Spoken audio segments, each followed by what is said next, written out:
महाराष्ट्र की राजनीति की महाभारत में नए नए आयाम जुड़ रहे हैं। महाराष्ट्र की राजनीति की तूफान लगातार जारी है। इस वक्त एक बड़ी खबर आ रही है। बड़ी खबर यह है कि बागी सभी 9 मंत्रियों के मंत्रालय उद्धव ठाकरे ने छीन लिए।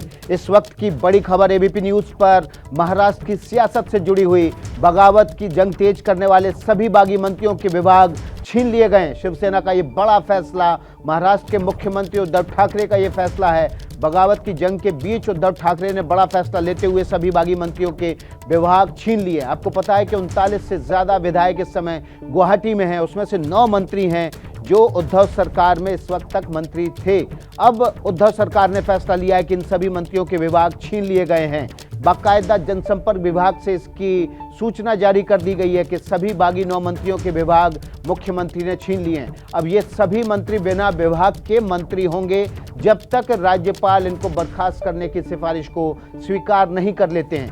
बड़ा फैसला उद्धव ठाकरे का। महाराष्ट्र की सियासत, महाराष्ट्र की इस राजनीति में उद्धव ठाकरे ने सभी मंत्रियों के विभाग छीन लिए हैं। रौनक कुकड़े ज्यादा जानकारी के साथ ग्राउंड जीरो से मौजूद हैं। रौनक, मंत्रालय तो छीन लिए, अब अगला सवाल ये कि मंत्रियों को बर्खास्त कब करेंगे उद्धव ठाकरे? जी निश्चित तौर पर विकास, यही एक बड़ा सवाल है और मुख्य तौर पर हम पिछले कई दिनों से इसका फॉलोअप भी लेते हुए दिख रहे थे। संजय राउत लगातार, जो शिवसेना के नेता है, वे बयान भी इस तरह के दे रहे थे कि आपको जल्दी कार्रवाई होती हुई दिखेगी। लेकिन अभी जो सीएम दफ्तर की तरफ से जानकारी दी गई है, मुख्यमंत्री उद्धव ठाकरे ने जो बागी मंत्री है जो शिंदे कैंप में जाकर इस वक्त गुवाहाटी में बैठे हुए हैं, ऐसे करीबन 9 मंत्रियों के विभाग जो है वो छीन लिए गए। उसमें मैं आपको बता दूं, एकनाथ शिंदे जिनके पास अर्बन डेवलपमेंट विभाग था, वो विभाग जो है अब सुभाष देसाई को दे दिया गया है। इसके अलावा जो गुलाबराव पाटिल महाराष्ट्र सरकार में कैबिनेट मंत्री है, इनके पास जल संधारण विभाग था, ये विभाग जो है वो अनिल परब को दे दिया गया है।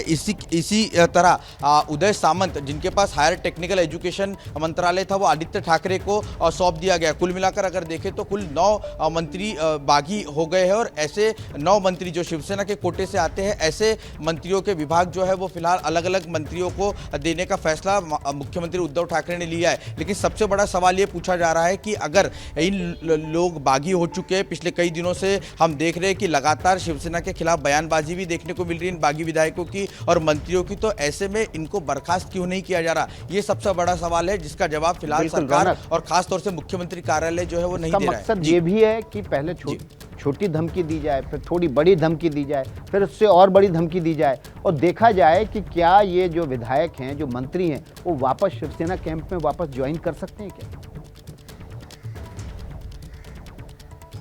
जी निश्चित तौर पर ऐसा कहा जा सकता है विकास जी, क्योंकि इसके पहले भी हमने देखा कि जो डिप्टी स्पीकर के पास विधायकों के निलंबन की पिटीशन शिवसेना की तरफ से की गई थी, उसमें केवल 16 विधायकों के नाम जो है वो सामने निकल कर आए हैं। अगर मौजूदा स्थिति देखा जाए तो करीबन 38 से 39 विधायक जो है शिवसेना के, वो इस वक्त गुवाहाटी में मौजूद है। ऐसे में इन सबके खिलाफ कार्रवाई क्यों नहीं की जा रही?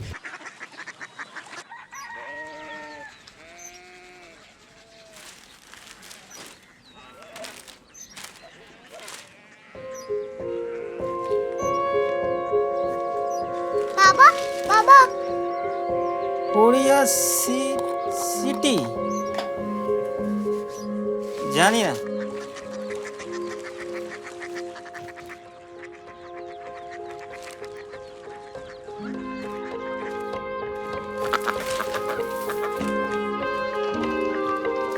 Korea city?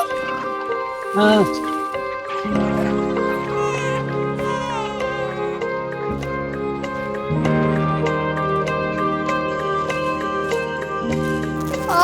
कोरिया सिटी कहाँ पे है? शहर अंग्रेजी लगे हैं।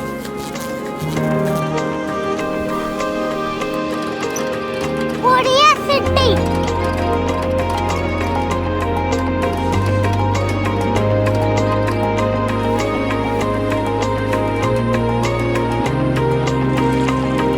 वो बहुत दूर है।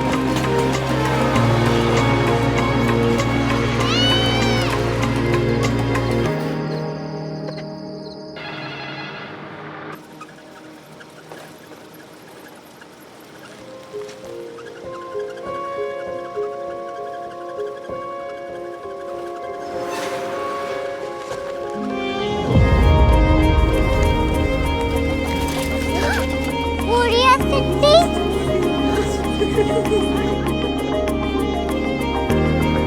दुनिया को बोलना है, कुछ लोग बड़े होते हैं। क्यूरियोसिटी कहाँ है? प्रोफेसर साहब को पता होगा। हो, ये छोटा वाला ग्लोब लगता है और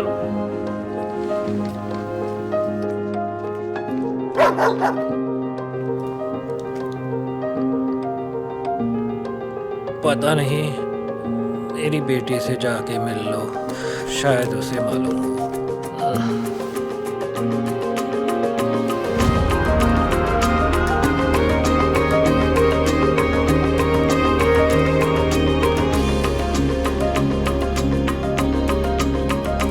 हाय, बाबा ने भेजा है। Come here. Curiosity. Korea city नहीं, क्यूरियोसिटी। वो क्या? That's what brought you here. जो तुम्हें यहाँ तक ले आया। क्यूरियोसिटी।